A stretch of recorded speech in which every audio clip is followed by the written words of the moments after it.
সম্মানিত দর্শক, আসসালামু আলাইকুম। আমি ফাতেমা বলছি নারায়ণগঞ্জ থেকে। সবাইকে ওয়েলকাম জানিয়ে শুরু করছি আজকের রান্না ব্লগ। আশা করছি পুরো ভিডিওটি শেষ পর্যন্ত দেখলে ইনশাল্লাহ আপনাদের কাছে ভালো লাগবে। সকাল সকাল বিছানাপাতি গুছগাছ করে গাছে পানি দিলাম, আর আমার গাছে কত সুন্দর ফুল ফুটে আছে সেগুলোও শেয়ার করে ফেললাম। এই তো গাঁদা ফুল, তারপর হচ্ছে প্রতিদিনই দুইটা একটা করে জবা ফুল হয়। তো গাঁদা ফুলটা আজকে কয়দিন ধরেই ফুটে আছে, আর জবা ফুল তো প্রতিদিনই ফুটে, আবার বুঝে যায়। ওই যে কালকেও একটা ফুটছিল, সেটা বুঝে গেছে। কিন্তু গাঁদা ফুলটা আজকে এক সপ্তাহের উপর হবে আছে। আর এই তো এগুলো তো টাইম ফুল, টাইম শেষ হইলে কিন্তু সেগুলো টাইম শেষ হয়ে গেলেই টাইম ফুল বুঝে যায়। যাই হোক, আজকে আপনাদের সাথে শেয়ার করতেছি কাচ্চি বিরিয়ানি। তো এখানে বাসমতি চাল 1 প্যাকেট আছে। গরুর মাংস দিয়ে কাচ্চি বিরিয়ানিটা কিভাবে রান্না করব আশা করছি শেষ পর্যন্ত দেখবেন ইনশাল্লাহ, আপনাদের কাছে রেসিপিটি ভালো লাগবে। তো এই যে এখানে বাজার নিয়ে আসলো, আর কাচ্চি বিরিয়ানি রান্না করার জন্য মশলাপাতিও নিয়ে আসছে। তো সাথে পেঁয়াজ আলু এসবও আনছে। তো সব কিছুই আমি এখন গুছগাছ করে রেখে দিব। আর এই যে যা যা মশলা আনলো সেগুলো আপনাদের এক ঝলক দেখিয়ে দিচ্ছি। তো দুধটা ভরে নিল। কাচ্চিতে কিন্তু গুঁড়া দুধটা বেশি লাগে, আর গুঁড়া দুধের ফ্লেভারটাও ভালো লাগে। তো প্রথমে হচ্ছে এখানে 1 কাপ মেজারমেন্ট কাপের, যেটা বড় কাপ, সেটার 1 কাপ দুধ নিয়েছি। আর এই যে দুধটাকে ঠান্ডা পানি দিয়ে গুলিয়ে রেখে দিব। তারপর হচ্ছে সাথে একটু ঘি দিয়ে নিচ্ছি। এভাবে কিছুটা কাজ গুছিয়ে রাখলে তাড়াতাড়ি হয়ে যায়। এখানে দিতে হবে টেস্টি সল্ট। টেস্টি সল্টটা দিলে বেশি ভালো হয়, খাবারের একটা সুন্দর রুচি আসে। আর এই পাশে এটা হচ্ছে জাফলন। এটা আমার মেয়ের জামাই কিন্তু আমাকে দিয়েছে, সিঙ্গাপুর থেকে আনছিল। তো এই যে, তো এখানে জাফলন কি 1 চিমটি ভিজিয়ে রাখছি। এর যে রঙটা সেটা নিব, তো হলুদ কালারটা আসবে।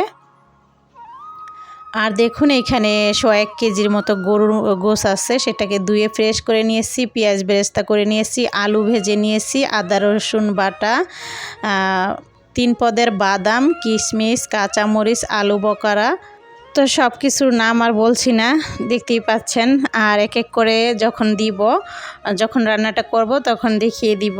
তো এখানে আমি সব কিছুই রেখেছি, সয়া সসও রেখেছি, ঘি রেখেছি।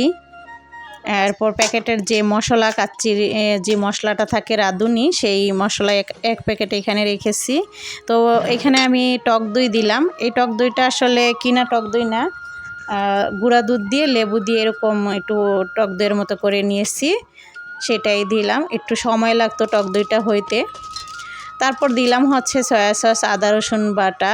তারপর হচ্ছে এই যে প্যাকেটের যে মশলা, দুইটাতে 2 রকম থাকে, একটাতে গুঁড়া মশলা আর একটাতে থাকে তেজপাতা, গরম মশলা আর কি, সব কিছু থাকে। তো সেরকমভাবেই আপনাদের দেখিয়ে দিয়ে শুধু আমি যেটা শাহি জিরা সেটা রেখে আর বাকি মশলা দিয়ে দিয়েছি। 1 কাপ দিয়েছি ঘি দিয়ে রান্না করলে বেশি ভালো হয়, এই জন্য আমি ঘি দিয়ে দিলাম। তারপর বেশ কিছু কাঁচামরিচও এখানে দিয়ে দিয়েছি। কাঁচামরিচ দেওয়ার পর হচ্ছে দিয়ে দিলাম লবণ। এরপর ভালো করে হাত দিয়ে মাখিয়ে, এরপর হচ্ছে আমি কিছুটা কয়লা ধরিয়ে এভাবে সুন্দর একটি ফ্লেভার আনার জন্য এভাবে ধোয়াটা করে নিলাম। এই স্মেলটা কিন্তু বিরিয়ানিতে, কাচ্চি বিরিয়ানিতে বিশেষ করে ভালো লাগে। কাচ্চি বিরিয়ানিতে এই ধোঁয়াটা না দিলে বা এই ধোঁয়ার যে ফ্লেভারটা এটা না নিলে কিন্তু কাচ্চি বিরিয়ানির মতো লাগে না খেতে। তারপর হচ্ছে এই যে এখানে আমি দিয়ে দিলাম ভেজে রাখা আলু, তারপর পেঁয়াজ বেরেস্তা। এখানে আমি 2 মুঠ পুরো দিয়েছি।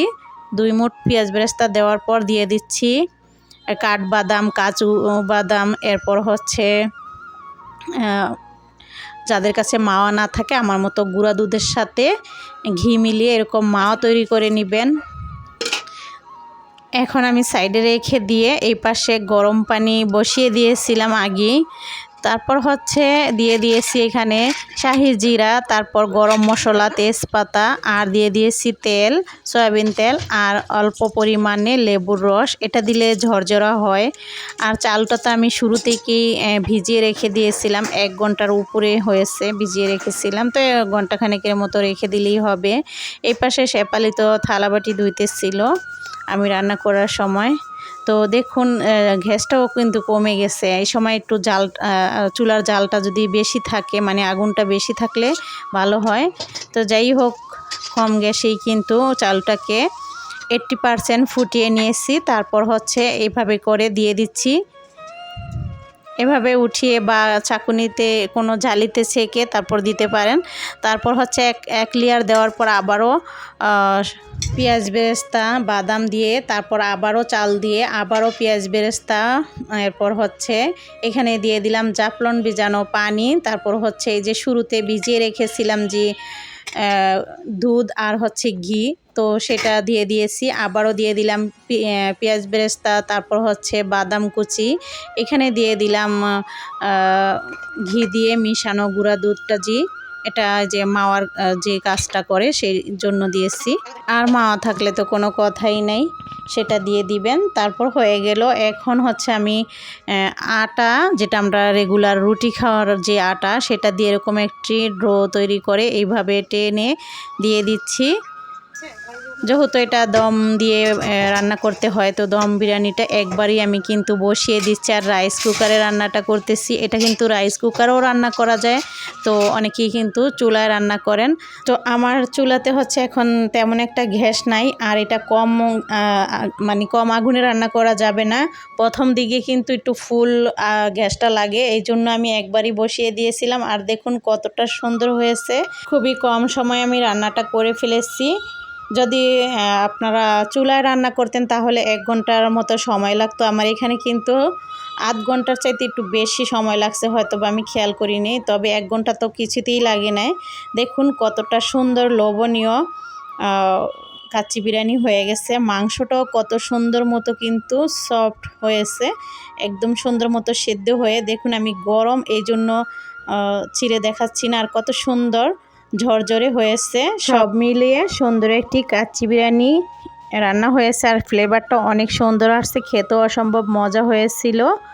তো এখানে অনেকে জর্দা রং ইউজ করেন, আমি জর্দা রং ইউজ করিনি। আপনারা চাইলে জর্দা রং দিতে পারেন, তাহলে এখানে একটু কমলা রঙের কালার আসতো। তো আশা করছি রেসিপিটি আপনাদের কাছে ভালো লেগেছে। আজকের মতো ভিডিওটি এখানেই শেষ করছি। সবাই ভালো থাকবেন, সুস্থ থাকবেন। আল্লাহ হাফেজ।